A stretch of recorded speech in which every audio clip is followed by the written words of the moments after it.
Chers frères et sœurs en islam, assalamu alaikum wa rahmatullahi ta'ala wa barakatuh. Nous allons vous parler aujourd'hui du statut de la femme en islam. Le prétexte, le 8 mars, marquant la journée internationale de la femme. Chers frères en islam, la femme a un statut particulier en islam et joue un rôle déterminant dans une société. Elle est, si vous voulez, le fondement même d'une société, car c'est elle qui enfante, qui allait, qui éduque et qui gère pratiquement le foyer. De ce fait, elle mérite d'être protégée et défendue à tout point de vue contre toute forme de violence et de stigmatisation. Sur le plan économique, il faut dire que les femmes sont actrices de développement. Elles sont dans tous les domaines d'activité, les mutuelles d'épargne, les coopératives, les microfinances, les tontines, entre autres. C'est pourquoi elles méritent d'être formées davantage pour que leur autonomisation soit effective. Leur éducation, leur formation et leur scolarisation ne doivent pas être du tout négligées. L'adage dit, éduquer une fille ou une femme, c'est éduquer toute une nation. Un poète arabe disait, Al-Ummu madrasatun, Iza a'adattaha a'adatta sha'ban tayyib al-araqi. Il nous disait que la mère est une école. Si elle est bien formée, bien éduquée, on peut bel et bien prétendre à un peuple digne, un peuple de qualité. Pour parler de l'islam et la femme, je dirais tout simplement que l'islam a toujours défendu la femme.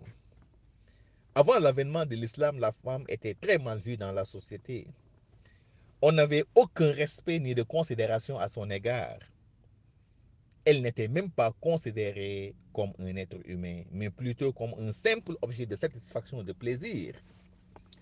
La femme était réduite en esclave avant l'avènement de l'islam, victime de toutes sortes d'injustices, à tel point que si elle mettait au monde une fille, on l'enterrait vivante de peur d'être déshonorée. C'est ce que nous dit Allah subhanahu wa ta'ala dans le Saint-Coran. Ba'da'ouzu billahi minash shaitani rajim. Wa izal maw'udatu su'ilat bi ayyi dhanbin qutilat. Et qu'on demandera à la fillette enterrée vivante pour quel péché elle a été tuée. Elle a été enterrée.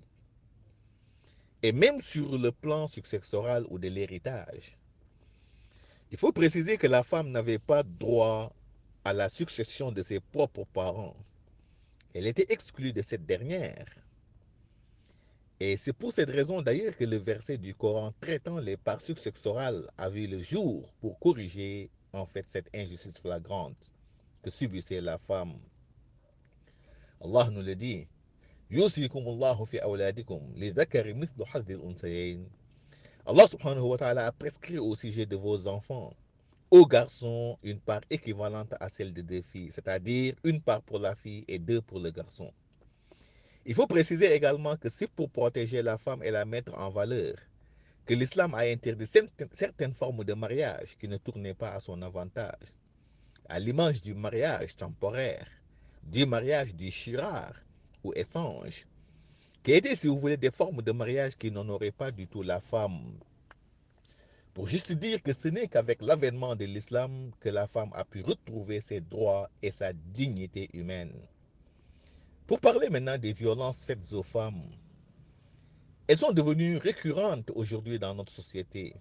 On ne reste plus une ou deux semaines sans avoir écho à travers la presse qu'une femme a été sauvagement agressée, violée, violentée ou tout simplement tuée.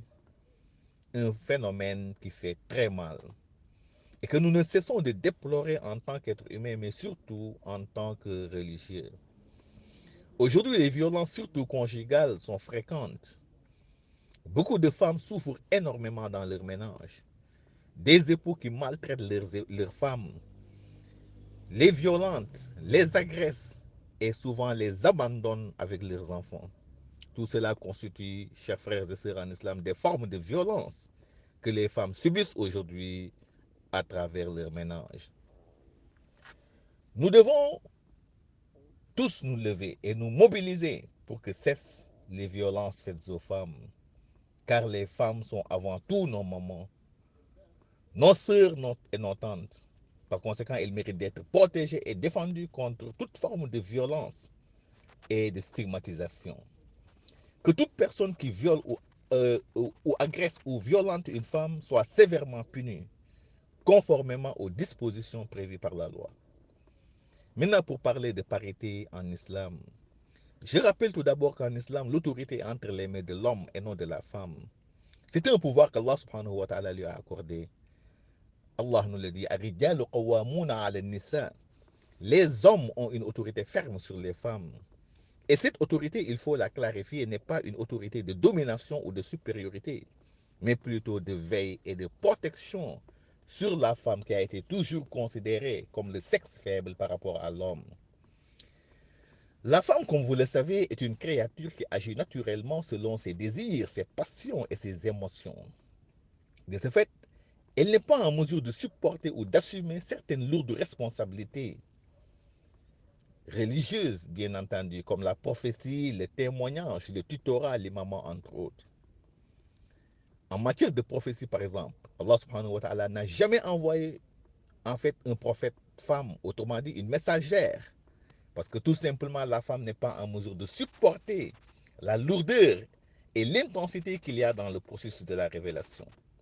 En matière de témoignage également, deux hommes en principe doivent témoigner sur un fait. Maintenant, à l'absence d'un homme, on fait appel à deux femmes pour le remplacer. واستشهدوا شهيدين من رجالكم فإن لم يكونا رجلين فرجل وامرأتان ممن ترضون من الشهداء.